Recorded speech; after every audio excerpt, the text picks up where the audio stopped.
Hello दोस्तों, कैसे हैं आप सभी। उम्मीद है आप सभी बहुत ही अच्छे होंगे। तो आज हम पढ़ने वाले हैं विद्युत आवेश तथा क्षेत्र। ये क्लास 12 फिजिक्स का ये पहला पहला चैप्टर है। ठीक है, इसको आज हम लोग पढ़ने वाले हैं। तो मैं बता दूं, क्लास 12 के लिए हमने रिवीजन का ये वीडियो बना रहे हैं। ठीक है, रिवीजन का इसमें टोटल वीडियो बनाया जा रहा है। ठीक है, और जो भी इंपॉर्टेंट क्वेश्चन है बोर्ड एग्जाम के लिए वही केवल देखा जाएगा। ठीक है, तो आज हम चलिए देखते हैं इसमें, और सबका जितना भी है उसको अच्छे से समझाया जाएगा। भले ही हम 5 या 6 टॉपिक ही देखें एक चैप्टर में से इंपॉर्टेंट, परंतु उसको अच्छे से समझा जाएगा और उसका डिफिनीशन लिखवाया जाएगा। और आपको समझकर उसे डिफिनीशन को याद भी कर लेना है, और समझे रहेंगे तो याद कर लेंगे। ठीक है, तो चलिए हम देखते हैं। तो विद्युत आवेश तथा क्षेत्र चैप्टर का नाम है, पार्ट 1 है। ठीक है, तो हम पहले देखेंगे कि भाई विद्युत है क्या। ठीक है, सबसे पहले तो हमने जानना पड़ेगा ना कि विद्युत है क्या। विद्युत, ठीक है, तो आप जाने ही होंगे, अगर आपने क्लास 12 के अच्छे से पढ़ाई किया होगा तो विद्युत बताइए आपको क्या पता है, विद्युत किसे कहते हैं। तो याद रखेंगे, अगर नहीं पता होगा तो याद रखेंगे, विद्युत एक प्रकार का क्या होता है। विद्युत एक प्रकार का ऊर्जा होता है। ठीक है, विद्युत क्या है। विद्युत एक प्रकार का ऊर्जा है जो क्या होता है, जो दो पदार्थों के घर्षण के कारण, ये क्या हो रहा है, घर्षण हो रहा है।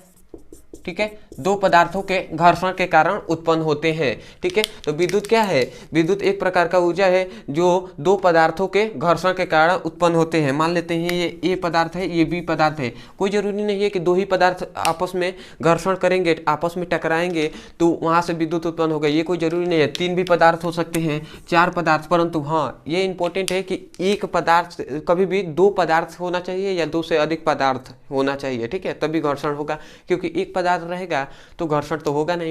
ठीक है, तो बस इतना डिफिनीशन में आपको यही लिखना है कि विद्युत क्या है। विद्युत एक प्रकार का ऊर्जा है जो दो पदार्थों के घर्षण, 2 या 2 से अधिक पदार्थों के घर्षण के कारण उत्पन्न होता है। ठीक है, तो आपको ये लिख देना है, आपको फुल टू फुल मार्क्स आपको मिल जाएगा विद्युत से। ठीक है, तो चलिए मैं लिख दे रहा हूं डिफिनीशन कि क्या लिखेंगे। विद्युत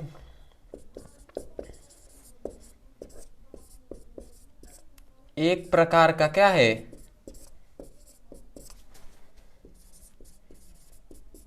ऊर्जा है जो घर्षण के कारण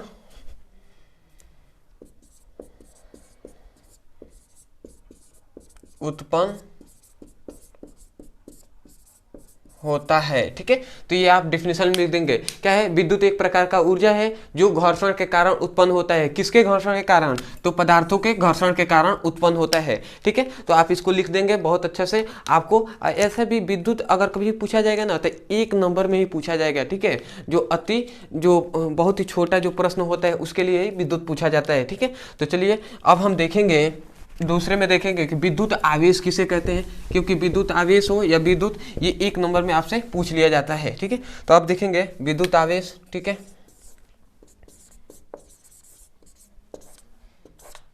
विद्युत आवेश। ठीक है, तो विद्युत आवेश है क्या। ठीक है, इसको देखा जाए। ठीक है, और एक कूलाम का नियम भी आपको समझाया जाएगा। आपके दिमाग में होगा कि इस चैप्टर में सबसे इंपॉर्टेंट तो कूलाम का नियम है। जो क्वांटम क्या होता है, क्वांटिक्रम क्या होता है, जो एकांक आवेश क्या होता है, ये बहुत इंपॉर्टेंट इस चैप्टर का है। ठीक है, आवेश उत्पत्ति क्या, इलेक्ट्रॉनिक सिद्धांत क्या है, इस सभी के बारे में डिस्कस करेंगे, परंतु छोटा छोटा ये समझ लिया जाए। ठीक है, तो आप विद्युत आवेश किसे कहते हैं, तो बताइए विद्युत आवेश किसे कहते हैं, आपको पता होगा। ठीक है, आप पढ़े होंगे तो पता होगा कि विद्युत आवेश भी क्या है। विद्युत आवेश भी एक प्रकार का क्या है, ऊर्जा है, ऊर्जा का रूप है। ठीक है, जो क्या होता है, जिसके कारण विद्युत तथा चुंबकीय प्रभाव उत्पन्न होता है। जिसके कारण क्या होता है, विद्युत तथा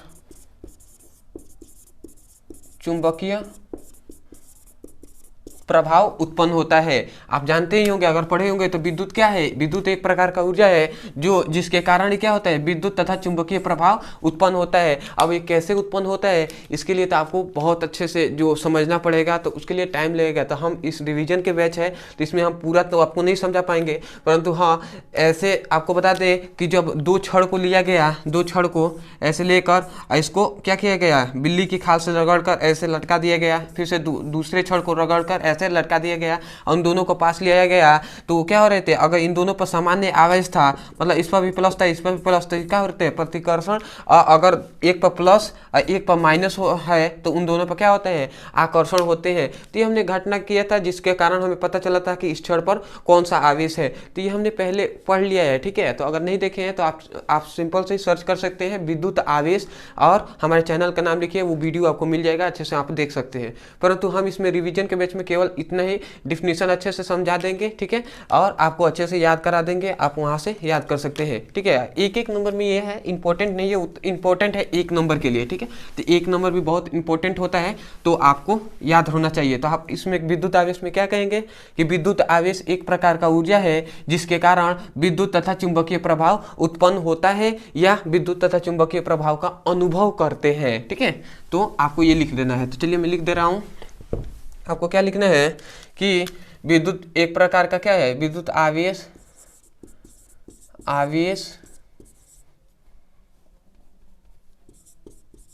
एक प्रकार का ऊर्जा है जिसके कारण क्या होता है,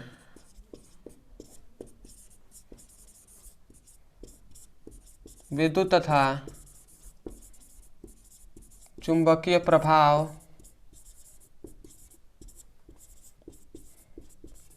उत्पन्न होता है,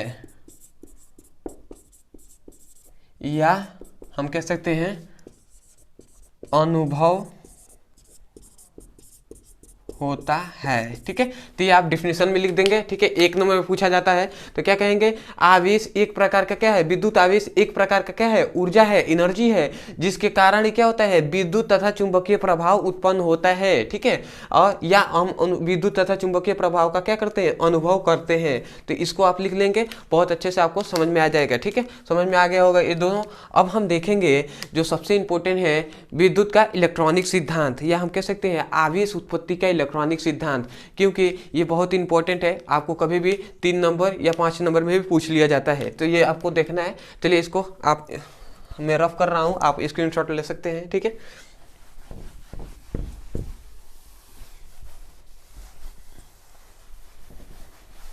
तो ये जो विद्युत आवेश का इलेक्ट्रॉनिक सिद्धांत है, विद्युत आवेश का इलेक्ट्रॉनिक सिद्धांत,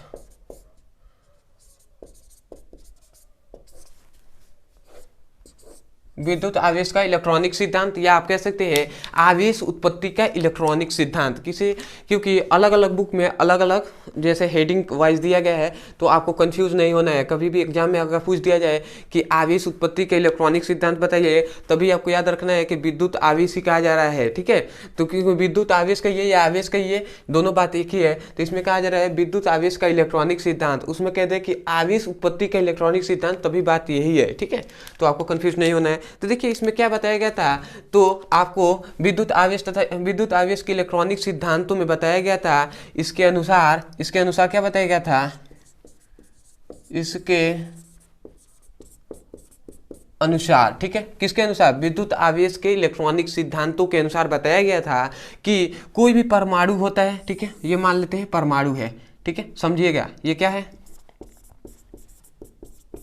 परमाणु है, ठीक है। अब परमाणु के अंदर हम जानते हैं, कोई भी परमाणु के अंदर क्या होता है, नाभिक होता है, ठीक है, ये भी नाम याद रखेंगे, नाभिक, ठीक है। अगर आप अच्छे से पढ़े होंगे तो आपको पता होगा क्या है कि किसी भी परमाणु में क्या होते हैं, नाभिक होते, परमाणु होता है। परमाणु पदार्थों का सबसे, कोई भी पदार्थ है, पदार्थों का कोई भी पदार्थ है, याद रखेंगे, कोई भी, मान लीजिए कोई भी पदार्थ है, पदार्थों का सबसे छोटा कण क्या होता है, परमाणु होता है, इसने उन्होंने बताया था, ठीक है। और परमाणु के अंदर क्या होते हैं, परमाणु के अंदर नाभिक होते हैं, जिसमें याद रखेंगे प्रोटॉन प्लस न्यूट्रॉन होते हैं, क्या होते हैं, प्रोटॉन और न्यूट्रॉन होते हैं। ये बात हम पहले से जानते हैं अगर केमिस्ट्री अच्छे से पढ़े होंगे तो, ठीक है, कि पदार्थों का सबसे छोटा का परमाणु होता है। परमाणु के अंदर क्या होता है, नाभिक होते हैं, और नाभिक में प्रोटॉन और न्यूट्रॉन होते हैं, ठीक है। तो इन्होंने बताया, इन्होंने सबसे पहले देखिए, जब ये एक परमाणु में इतना होता है, अगर मान लेते हैं हमने यहाँ पे एक और परमाणु ले लिया, और परमाणु के अंदर हमने क्या ले लिया, परमाणु के अंदर ये नाभिक ले लिया, ठीक है। नाभिक में भी क्या है, प्रोटॉन है और न्यूट्रॉन है, ठीक है। अभी मैं बताऊंगा इस सिद्धांत में क्या कहा गया है, पहले यहाँ पे जो समझाया जा रहा है वो समझिए, ठीक है। तो कोई भी पदार्थ है, पदार्थों के अंदर क्या होते हैं, दोनों पदार्थ में परमाणु है, ये दोनों पदार्थों के परमाणु हैं, तथा इनके बीच में क्या है, नाभिक है, तथा नाभिक के अंदर प्रोटॉन और न्यूट्रॉन है। जब ये दोनों पदार्थों में घर्षण होगा, ठीक है, क्या होगा, जब इन दोनों पदार्थों में घर्षण होगा, ठीक है, याद रखेंगे, घर्षण होगा तो क्या होगा, जब घर्षण होता है तो इस पदार्थों में क्या होते हैं, इलेक्ट्रॉन, इसमें भी इलेक्ट्रॉन होते हैं, इसमें भी इलेक्ट्रॉन होते हैं। तो इसमें से इलेक्ट्रॉन मान लीजिए इसमें चला गया, इसमें चला गया, तो जो इलेक्ट्रॉन देगा, जो परमाणु इलेक्ट्रॉन देता है उसमें हम जानते हैं उस पर पॉजिटिव चार्ज आता है, मतलब वो धनात्मक हो जाता है। और जो इलेक्ट्रॉन ग्रहण करता है, अर्थात जो इलेक्ट्रॉन लेता है, उस पर क्या जाता है, निगेटिव चार्ज आता है, मतलब ऋणात्मक चार्ज आ जाता है। मान लीजिए दोनों में घर्षण हुआ, तो इसमें से इसके बाह्यतक कोश में इलेक्ट्रॉन अधिक है, तो ये क्या हो गए, ये तुरंत इसमें चले गए, ये क्या हो गए, दूसरे परमाणु में चले गए। और जब ये परमाणु अपना इलेक्ट्रॉन त्याग कर इस परमाणु को दे दिया, तो जो लेता है उस पर हम ऋणात्मक, जो माइनस का चिन्ह आ जाता है, और जो देता है उस पर पॉजिटिव का चिन्ह आ जाता है, ठीक है। तो इससे ये पता चल गया कि कौन सा परमाणु क्या है, धनात्मक है, और कौन सा परमाणु ऋणात्मक है। यही है आवेश उत्पत्ति का इलेक्ट्रॉनिक सिद्धांत, मतलब इस परमाणु पर भी आवेश उत्पन्न हो गया, इस परमाणु पर भी आवेश उत्पन्न हो गया, किसके कारण, घर्षण के कारण। क्योंकि हम जानते हैं जब तक इलेक्ट्रॉन को आदान प्रदान न किया जाए, मतलब ये कोई किसी को ये इलेक्ट्रॉन अपना किसी को ना दे, चाहे ये इलेक्ट्रॉन किसी को अपना इलेक्ट्रॉन इसको ना दे, तब तक इस पे आवेश उत्पन्न नहीं हो सकता।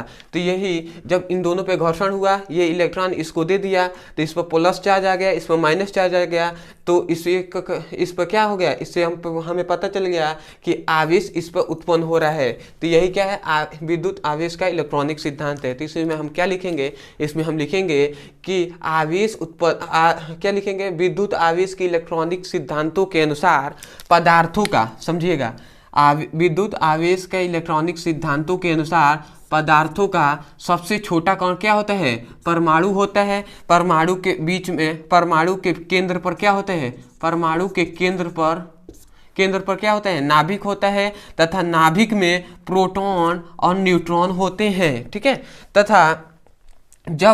तथा इसके बाद लिखेंगे, तथा जब दो परमाणुओं को आपस में घर्षण होता है, जब दो परमाणुओं में आपस में घर्षण होता है, तो एक परमाणु में से इलेक्ट्रॉन दूसरे परमाणु में चले जाते हैं, तथा जो परमाणु अपना इलेक्ट्रॉन देता है उस पर धनात्मक चार्ज आ जाता है, धनात्मक आवेश आ जाता है, और जो परमाणु अपना इलेक्ट्रॉन ग्रहण करता है अर्थात लेता है, उस पर ऋणात्मक आवेश आ जाता है या उत्पन्न हो जाता है।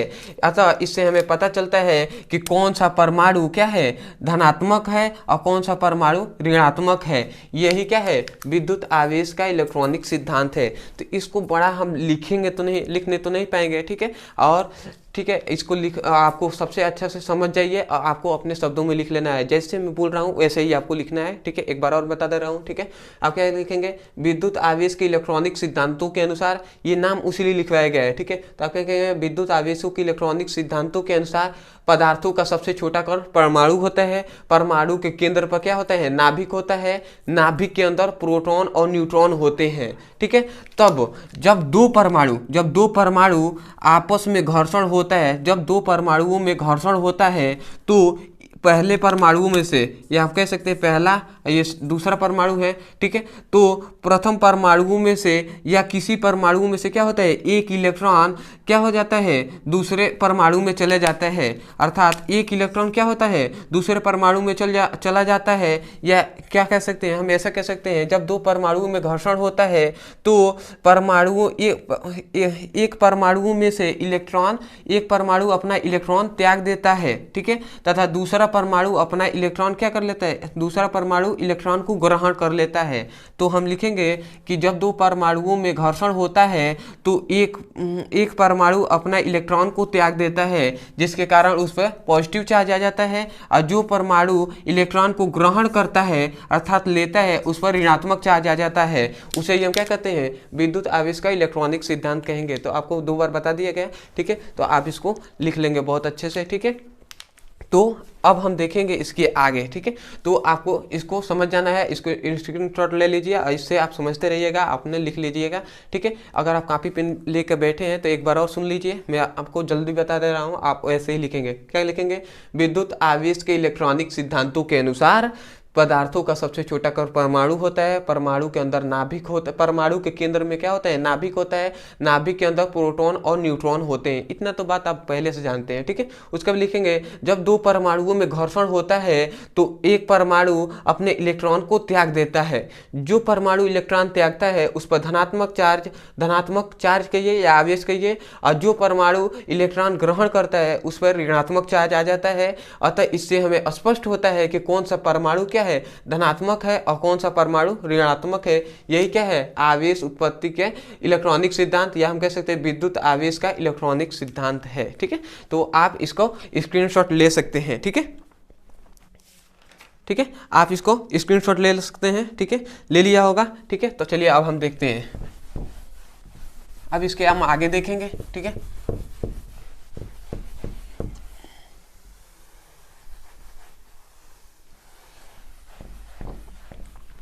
हाँ, ठीक है, ठीक है। अब हम देखेंगे अगला पॉइंट, चौथा देखेंगे,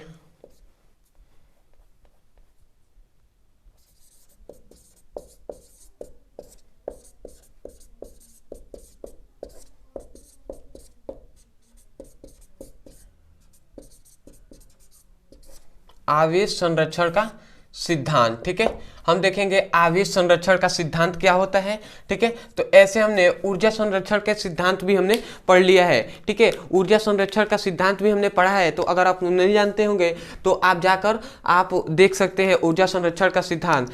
ऊर्जा संरक्षण का सिद्धांत में क्या बताया गया था कि ऊर्जा को ना तो नष्ट किया जा सकता है और ना ही हम क्या कर सकते हैं, उत्पन्न कर सकते हैं, बल्कि ऊर्जा को एक पदार्थ एक रूप से दूसरे रूप में परिवर्तित किया जा सकता है। वही सेम टू सेम इसमें है। आवेश जो होता है, आवेश संरक्षण के सिद्धांतों के अनुसार आवेश को ना तो हम नष्ट कर सकते हैं और ना ही उत्पन्न कर सकते हैं, बल्कि आवेशों को एक पदार्थ से दूसरे पदार्थ में क्या कर सकते हैं, रूपांतरण कर सकते हैं,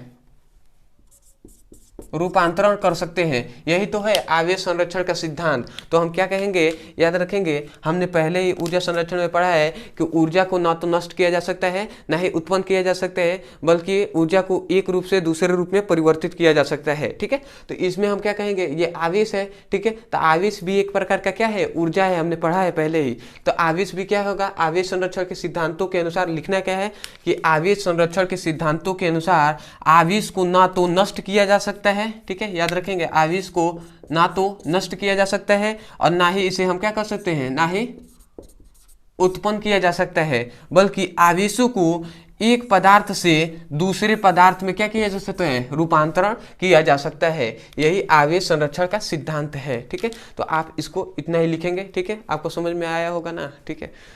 थोड़ा मोबाइल पे यही होता है कि आदमी को समझ में नहीं आता है कि आपको समझ में आया या नहीं आया, ठीक है। तो आप कमेंट सेक्शन में बता सकते हैं कि आपको एक एक बात समझ में आया है कि नहीं आया है, और जो टॉपिक आपको समझ में नहीं आया है ना, तो उसको आप कमेंट सेक्शन में ज़रूर बताइएगा कि हमें ये टॉपिक आपको समझ में नहीं आया, आप इसको बता दीजिए। मैं ज़रूर कोशिश करूँगा आपको बताने के लिए। फिर भी मैं एक बार और बता दूँ कि आपको लिखना क्या है, आवेश संरक्षण के सिद्धांतों के अनुसार आवेश को ना तो नष्ट किया जा सकता है और ना ही आवेश को उत्पन्न किया जा सकता है, बल्कि आवेशों को एक पदार्थ से दूसरे पदार्थों में रूपांतरण किया जा सकता है, मतलब भेजा जा सकता है, ठीक है। तो यही है आपका आवेश संरक्षण का सिद्धांत। चलिए हम आगे देखते हैं, ठीक है। तो इसको मैं मिटा रहा हूं, ठीक है।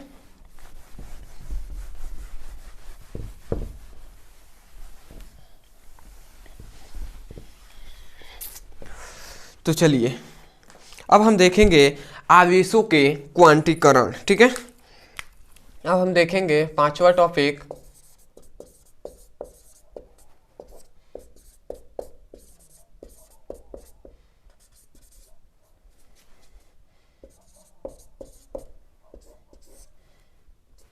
आवेशों के क्वांटीकरण। ठीक है, तो आवेशों का क्वांटीकरण होता क्या है? सबसे पहली बात आता है कि आवेशों का क्वांटीकरण है क्या। ठीक है, तो हमने याद रखेंगे आवेशों के क्वांटीकरण में ये सूत्र याद रखेंगे। एक तो सबसे इंपॉर्टेंट कि Q इक्वल टू NE। ठीक है, इस फॉर्मूले को याद रखेंगे, यही से हम आवेशों के क्वांटीकरण का परिभाषा कहेंगे। ये क्या है, ये याद रखेंगे। कोई भी पदार्थ है, ये आवेश है। ठीक है, ये आवेश है। ये क्या है, इलेक्ट्रॉनों पर जितना चार्ज होता है, हम जानते हैं इलेक्ट्रॉनों पर चार्ज कितना होता है, 1.6 × 10⁻⁻19। ठीक है, तो ये इलेक्ट्रॉनों का चार्ज है। ये क्या है, Q इक्वल टू क्या है, आवेश है। और N क्या है, N इक्वल टू पूर्णांक है।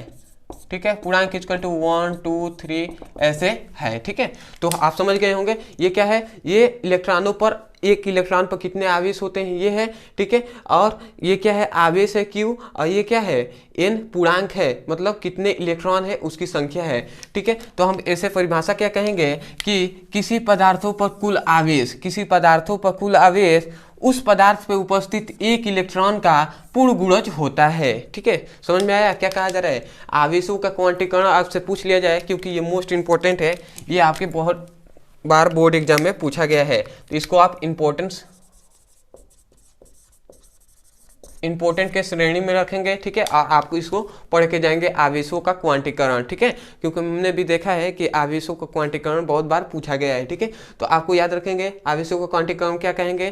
ठीक है, किसी पदार्थों पर कुल आवेश उस पदार्थों पर उपस्थित एक इलेक्ट्रॉन का पूर्ण गुणज होता है। ठीक है, एक इलेक्ट्रॉन का क्या होता है, पूर्ण गुणज होता है, मतलब कोई पदार्थ है उस पर एक इलेक्ट्रॉन जो है ना, उसका उस एक इलेक्ट्रॉनों का जो संख्या है उसमें गुणा कर देंगे तो उसी का पूर्ण गुणज होगा उस पर आवेश। ठीक है, तो आप क्या कहेंगे, एक बार और सुनिए, आप कहेंगे किसी पदार्थों पर कुल आवेश उस पदार्थों पर उपस्थित एक इलेक्ट्रॉनों का पूर्ण गुणज होता है, उस पदार्थों पर उपस्थित एक इलेक्ट्रॉनों का पूर्ण गुणज होता है, ऐसे आप कह सकते हैं। ठीक है, चलिए मैं लिखवा देता हूँ आवेशों का क्वांटीकरण। ठीक है, इसको मिटा रहा हूँ। ठीक है, इस फॉर्मूले को आपको डेफिनेशन के बाद इस फॉर्मूले को लिखना है। ठीक है,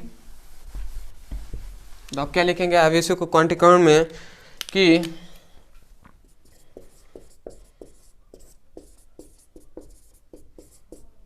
किसी पदार्थों पर कुल आवेश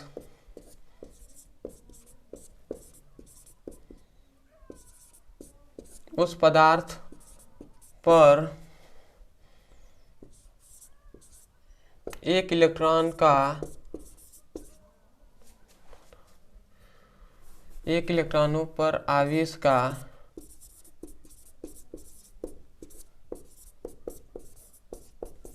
पूर्ण गुणज होता है। ठीक है, तो आपको बहुत ही शॉर्ट में आपको बताया गया है किसी पदार्थों पर कुल आवेश जो होते हैं उस पदार्थों के एक इलेक्ट्रॉनों पर आवेश का पूर्ण गुणज होता है। ठीक है, इस फॉर्मूले के याद रखेंगे Q इक्वल टू NE। ठीक है, NE है। ठीक है, आपको ये फॉर्मूला लिख देना है। आपको ये 2 नंबर या 1 नंबर में पूछा जाता है, इंपॉर्टेंट है, कई बार बोर्ड एग्जाम में पूछा गया है, तो इसको आपको याद करके ही जाना है। ठीक है, तो आप इसको लिख लेंगे। ठीक है, तो चलिए मैं इसको मिटा दे रहा हूँ। ठीक है, तो आप इसको नोट कर सकते हैं। ठीक है, तो चलिए अब हम देखेंगे आगे। मैं आपको बता दूं कि ये बहुत ही इंपॉर्टेंट है। ठीक है, तो ये बार बार पूछा जाता है, तो आपको इसको हमेशा क्या करना है, इसको याद करके ही आपको जाना है। ठीक है, तो चलिए अब हम देखेंगे सबसे इंपॉर्टेंट इस चैप्टर का जो है कूलाम का नियम।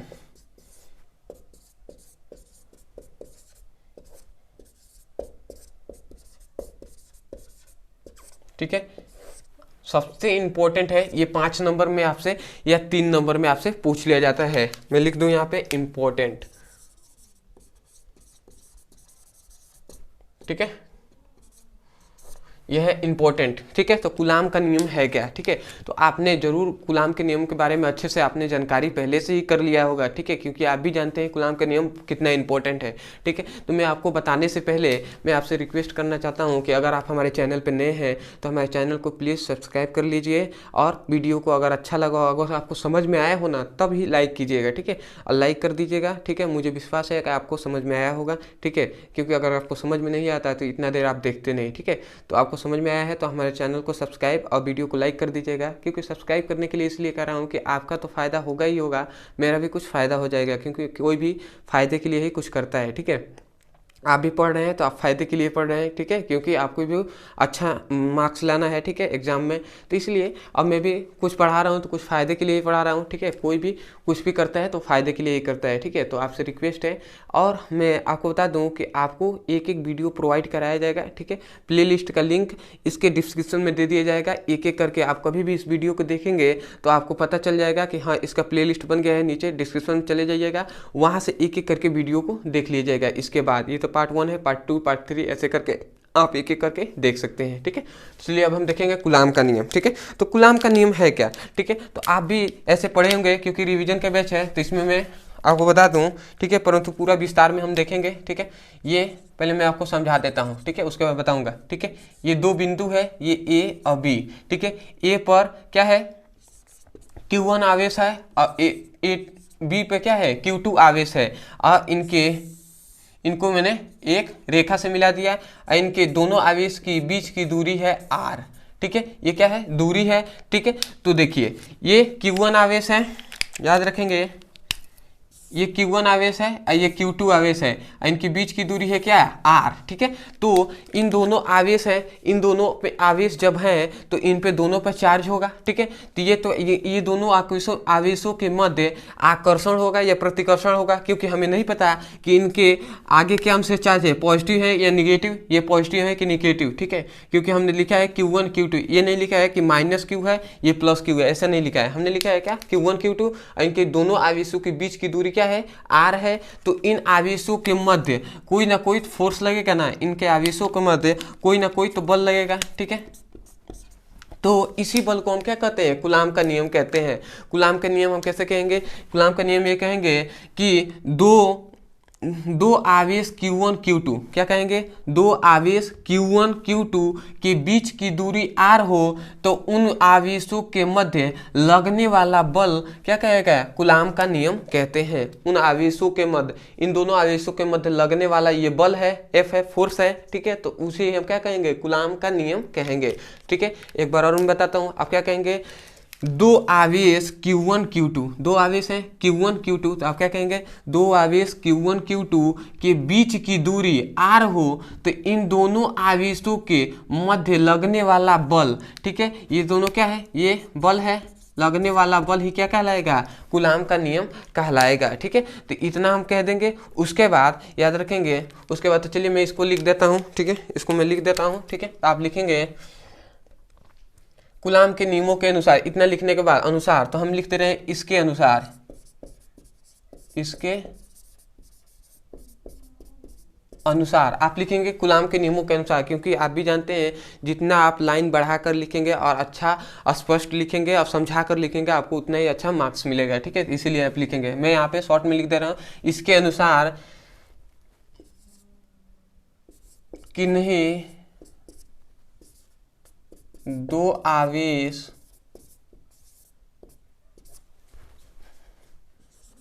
Q1 Q2 के बीच की दूरी r हो तो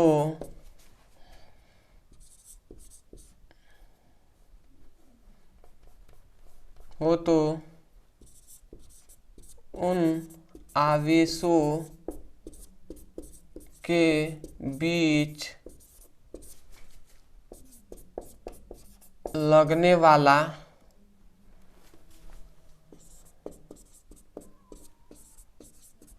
बल ही क्या कहलाता है, बल कूलाम का नियम कहते हैं। ठीक है, तो आपको इतना लिख देना है। क्या कहना है, कूलाम के नियम पूछा है तो आप क्या कहेंगे, यहाँ पे लिखा गया है कूलाम के नियमों के अनुसार किन्हीं दो आवेशों के बीच की दूरी r हो तो उन दोनों आवेशों के बीच लगने वाला जो बल होता है उसे ही हम क्या कहते हैं, लगने वाला बल ही क्या कहलाता है, कूलाम का नियम कहलाता है। तो यहाँ से कह देते हैं किन्हीं दो आवेश Q1 Q2 के बीच की दूरी r हो तो उनके बीच लगने वाला बल कूलाम का नियम कहलाएगा। अब हम देखेंगे इसका प्रूफ। तो हमने इसके प्रूफ में बताया गया था, तो यहाँ से आप फिर से लिखेंगे, फिर से आपको क्या लिखना है, फिर से लिखेंगे, यहाँ से लिखेंगे ऐसे करके तीर देखकर आप लिखेंगे कूलाम के अनुसार। ठीक है, कूलाम के अनुसार।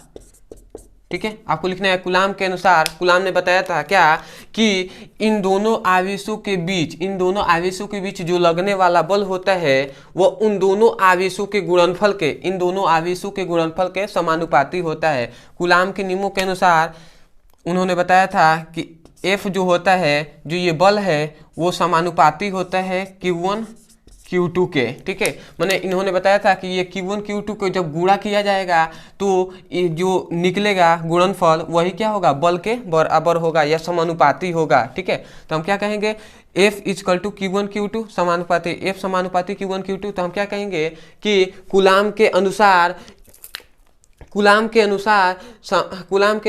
किन्हीं दो आवेशों के मध्य लगने वाला बल, ठीक है, ये आवेश है तो किन्हीं दो आवेशों के मध्य, दो आवेश है ना, तो किन्हीं दो आवेशों के मध्य लगने वाला बल क्या होता है, उन दोनों आवेशों के गुणनफल के समानुपाती होता है। इनके बीच में क्या हुआ है, गुणा हुआ है, तो गुणनफल के ही क्या होता है, समानुपाती होता है। तो ये आपको लिखना है। ठीक है, तो आप पहले इतना आप लिखने के बाद आप लिखेंगे इसको कूलाम के नियमों के अनुसार। ठीक है, कूलाम के नियमों के अनुसार, उसके बाद लिखेंगे, उसके बाद जो बोल रहा हूँ उसको लिखना है, उसके बाद इसको लिखना है। तो आप क्या लिखेंगे, कूलाम के नियमों के अनुसार किन्हीं दो आवेशों के मध्य लगने वाला बल उन दोनों आवेशों के गुणनफल के समानुपाती होता है। ठीक है, तो इसको आप समीकरण फर्स्ट बना लेंगे। ठीक है, उसके बाद लिखेंगे, ठीक है, उसके बाद लिखेंगे पुनः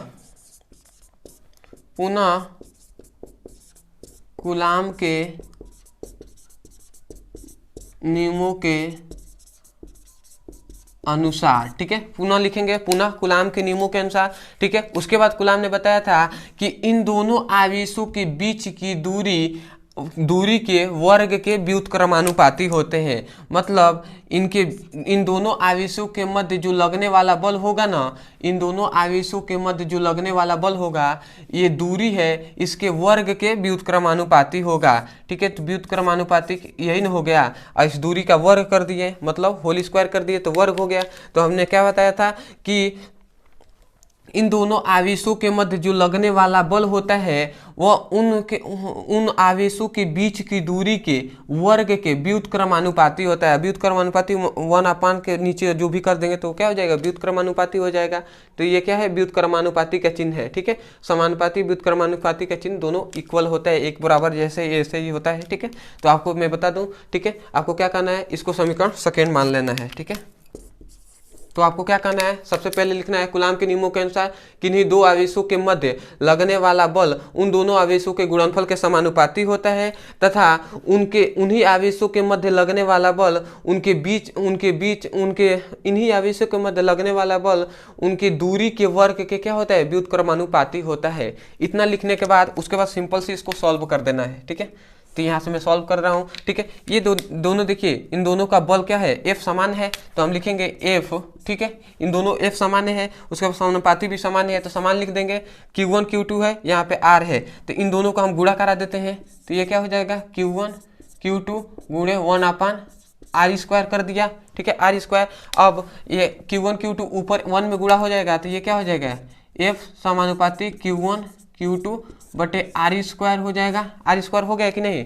अब ये समानुपाती का चिन्ह याद रखेंगे, जब हटता है इक्वल का चिन्ह आता है तो यहाँ पे क्या आता है कि एक नियतांक आता है, उसके बाद Q1 है, Q2 है बटे r² है। ठीक है, अब r² है। ठीक है, ये r² है। ठीक है, तो ये आ गया आपका कूलाम के नियमों के अनुसार।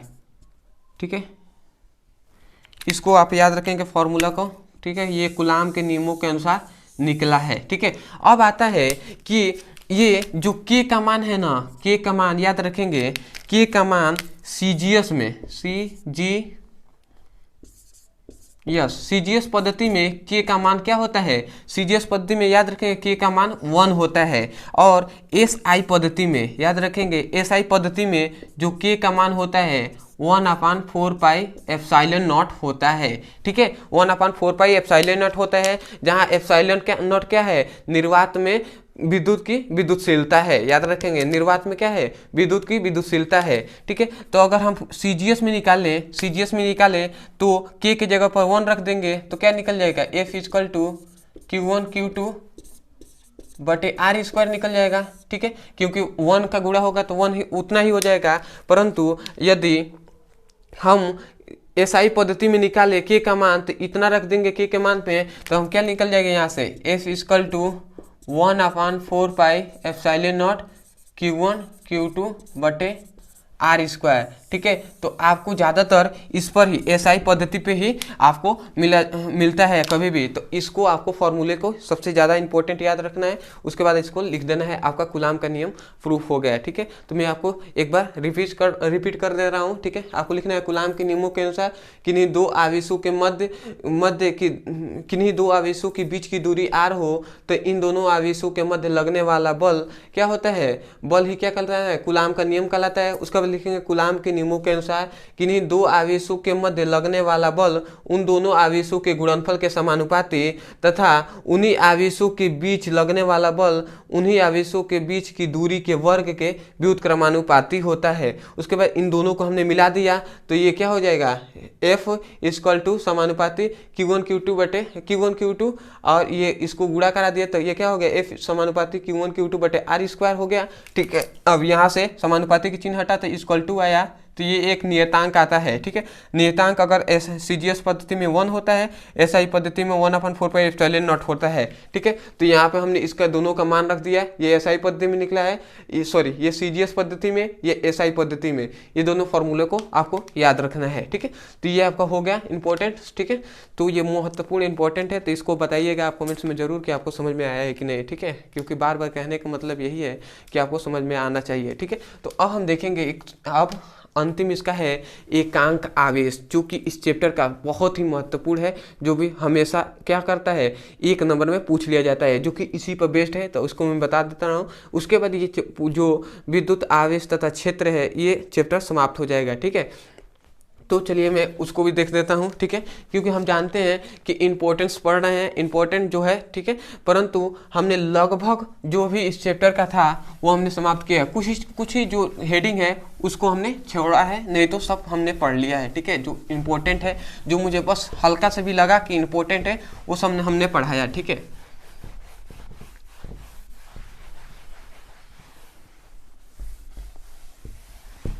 अब हम देखेंगे एकांक आवेश।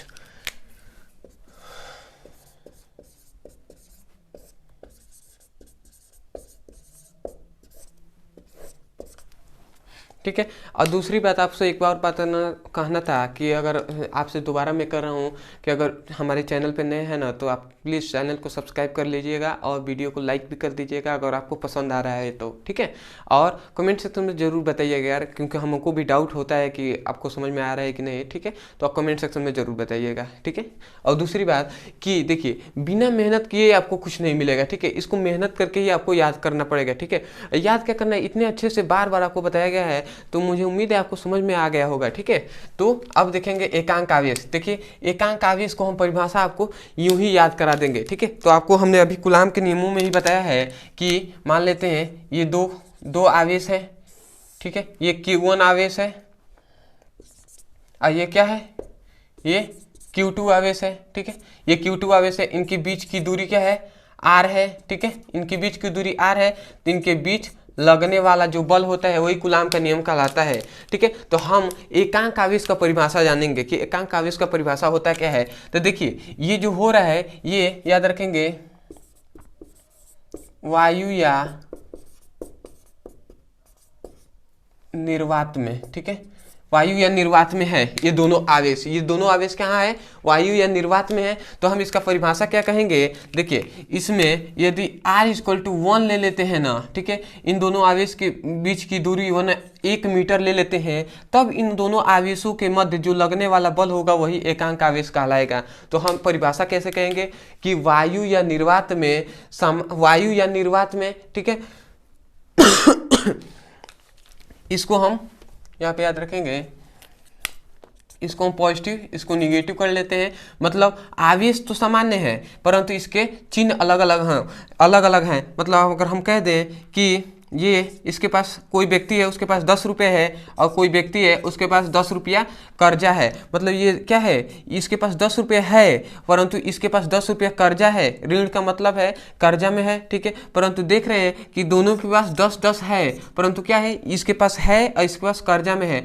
तो सामान्य परिमाण है, ये परिमाण में तो सामान्य है परंतु विपरीत आवेश है कि नहीं, इस पर माइनस है, इस पर कुछ नहीं है तो आगे प्लस है। तो इसी प्रकार ये भी क्या है, ये भी सामान्य परिमाण के हैं परंतु विपरीत आवेश है कि नहीं। तो हम क्या कहेंगे, वायु या निर्वात में सामान्य परिमाण व विपरीत आवेशों के बीच की दूरी 1 मीटर हो तो इनके दोनों आवेशों के मध्य लगने वाला बल एकांक आवेश कहलाता है।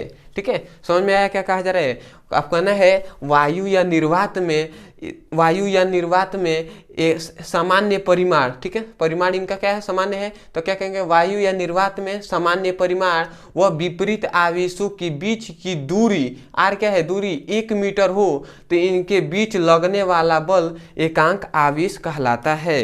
ठीक है, एक बार और मैं बता दे रहा हूँ। ठीक है, आप क्या कहेंगे, ठीक है, क्योंकि आपको समझना पड़ेगा ना यार, कैसे आप उतना बहुत बड़ा सिलेबस है, उतना आप कैसे फिजिक्स याद कर पाएंगे, बिना समझे हुए नहीं हो पाएगा। ठीक है, समझे रहेंगे तो आप कभी भी बनाकर लिख सकते हैं। ठीक है, तो क्या कहा जा रहा है, वायु या निर्वात में सामान्य परिमाण व विपरीत आवेशों के बीच की दूरी 1 मीटर हो। ठीक है, ये क्या है, दूरी है, ठीक है, इनकी दूरी 1 मीटर हो तो इनके लगने वाला बल, इन दोनों आवेशों के बीच लगने वाला बल ही क्या कहलाएगा, एकांक आवेश कहलाता है।